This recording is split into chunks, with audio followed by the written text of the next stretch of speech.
Why are you looking at me? There is nothing to give you. Are you surprised? Don't get surprised. Do you want to speak English like this? Do you want to speak English fluently? No problem. I'm here. I'll teach you how to speak English. Hi, how are you? I welcome all of you to our channel ABC Grammar Point. तो आज हम लोग बात करेंगे, जैसे कि आप जान रहे हैं, इसमें आपको इंग्लिश कैसे बोला जाए ये सारी बातें सिखाई जा रही हैं और साथ ही साथ कुछ रूल और रेगुलेशन आपको बताए जा रहे हैं ताकि आप उनकी अच्छी से प्रैक्टिस करें और अपने फ्लुएंसी को गेन करें। तो आज के सीरीज़ में हम लोग बात करेंगे देयर पर कैसे सेंटेंसेस बनते हैं, इसी पर हम लोग चर्चा करेंगे।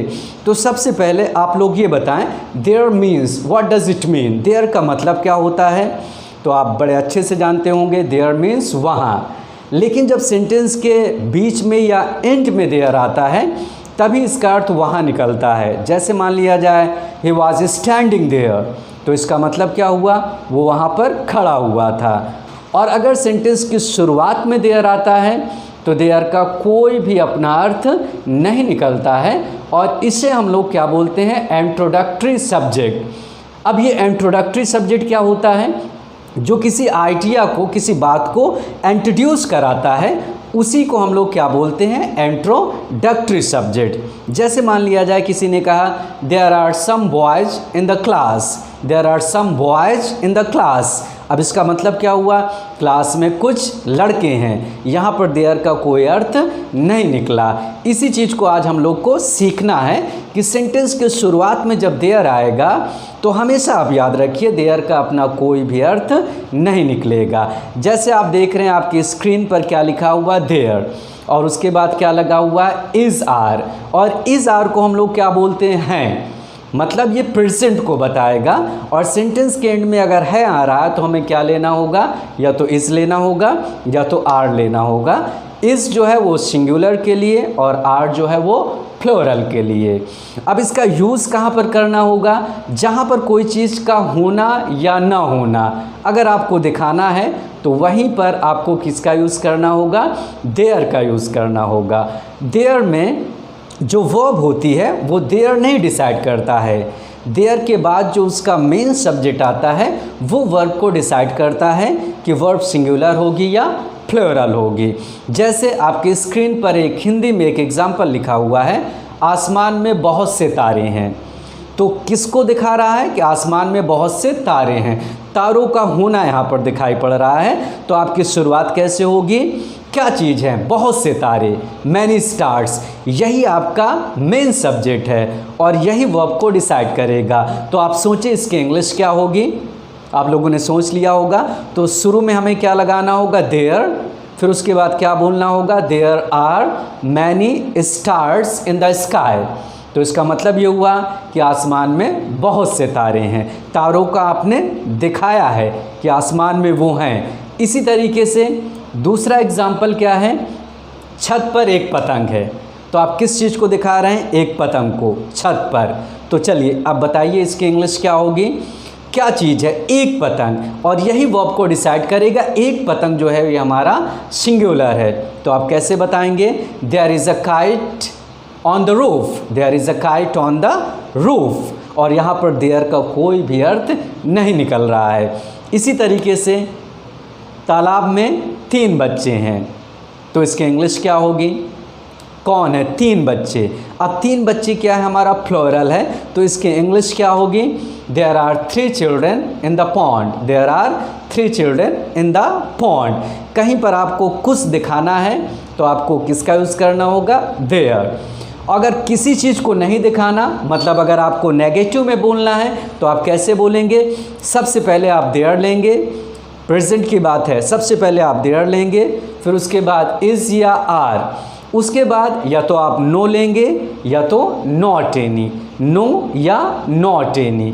एक साथ दोनों को आप नहीं यूज़ कर सकते हैं, नो एनी एक साथ नहीं यूज़ किया जाएगा। जैसे आपकी स्क्रीन पर एक एग्जाम्पल है, उसके पॉकेट में कोई भी पैसा नहीं है। आप ये दिखा रहे हैं कि उसके पॉकेट में कोई भी पैसा नहीं है, तो इसकी इंग्लिश क्या होगी, there is no money in his pocket. यहाँ पर वर्ब कौन डिसाइड करेगा, नो मनी, और मनी हमारा अनकाउंटेबल नाउन है और अनकाउंटेबल नाउन हमेशा सिंगुलर में होता है। या इसी बात को आप ऐसे भी बोल सकते हैं, there is not any money in his pocket. दोनों ही एग्जाम्पल हमारे सही हैं। इसी तरीके से दूसरा एग्जाम्पल है, फ्रिज में कोई भी फल नहीं है। ये आप दिखा रहे हैं कि फ्रिज में कोई भी फल नहीं है, कि फल वहाँ पर बिल्कुल नहीं है। तो चलिए डिसाइड करिए, सोचिए इसकी इंग्लिश क्या होगी। तो कोई फल, फल जो है हमारा अनकाउंटेबल नाउन है और इसके साथ भी आपको सिंगुलर वर्ब का यूज़ करना होगा। तो इसकी इंग्लिश क्या होगी, there is no fruit in the fridge, there is no fruit in the fridge. या इसी बात को आप बोल सकते हैं, there is not any fruit in the fridge. दोनों ही एग्जाम्पल बिल्कुल सही हैं। चलिए अगला एग्जाम्पल हम लोग लेते हैं। आज आसमान में कोई भी तारे नहीं हैं। किस चीज़ को आप नहीं दिखा रहे हैं, तारों को। तो तारे हमारे क्या हैं, प्लूरल में हैं। तो इसकी इंग्लिश क्या होगी, there are no stars in the sky today, there are no stars in the sky today. या आप इसी बात को बोल सकते हैं, there are not any stars in the sky today. अब इसी तरीके से अगर आपको प्रेजेंट में बोलना है तो आपको इज़ आर लेना होगा, और अगर आपको पास्ट में बोलना है तो पास्ट के लिए आप क्या करेंगे, सबसे पहले आप देयर लगाएंगे, फिर उसके बाद वाज या वो। सिंगुलर होगा तो उसके अकॉर्डिंग क्या लेंगे, वाज, और प्लूरल होगा तो उसके अकॉर्डिंग वर। और वाज या वो का मतलब था, थे। अगर एंड में आपके था थे आ रहा है तो इसके लिए आपको क्या लेना होगा, वाज या वर। जैसे आपकी स्क्रीन पर एक एग्जाम्पल है, तालाब में कुछ पानी था। आप ये दिखा रहे हैं कि तालाब में कुछ पानी था। क्या था, कुछ पानी। पानी अनकाउंटेबल नाउन है, इस वजह से इसके साथ सिंगुलर वर्ब का यूज़ किया जाएगा। अब आप डिसाइड करें इसकी इंग्लिश क्या होगी, तालाब में कुछ पानी था। तो कैसे आपने बनाया, there was some water in the pond, there was some water in the pond. इसी तरीके से क्लास में 50 विद्यार्थी थे। कितने थे, 50 स्टूडेंट्स। तो अब इसकी इंग्लिश आप लोग डिसाइड करें, क्लास में 50 स्टूडेंट्स थे तो क्या हो जाएगा, there were 50 students in the class, there were 50 students in the class. और अगर आपको नेगेटिव बोलना है तो आप क्या करेंगे, वाज या व, उसके बाद या तो आप नो लेंगे या तो नॉट एनी। जैसे एक एग्जाम्पल है कि उसके पॉकेट में कोई भी पैसा नहीं था, उसके पॉकेट में कोई भी पैसा नहीं था। तो इसकी इंग्लिश क्या होगी, there was no money in his pocket, या there was not any money in his pocket. और अगर आपको प्लूरल में बोलना है, मतलब प्लूरल चीज़ को दिखाना है, तो आप कैसे कहेंगे, जैसे एक हिंदी में एक एग्जाम्पल है, जैसे मान लिया जाए कि मैदान में कोई भी लड़के नहीं थे, मैदान में कोई भी लड़के नहीं थे। तो इसकी इंग्लिश क्या होगी, there were no boys in the field, या there were not any boys in the field. तो इसी तरीके से आप किसी चीज़ का होना या ना होना अगर आपको दिखाना है तो आपकी शुरुआत किससे होनी चाहिए, देयर से होनी चाहिए। अगर आप इसका यूज़ करेंगे तो कई सेंटेंसेस आप इससे बना सकते हैं, और जितना ज़्यादा आप सेंटेंस बनाएंगे उतना ही कॉन्फिडेंस लेवल आपका बढ़ेगा। तो I hope you would enjoy it and would be benefited by it. Meet you in the next video. Thanks a lot.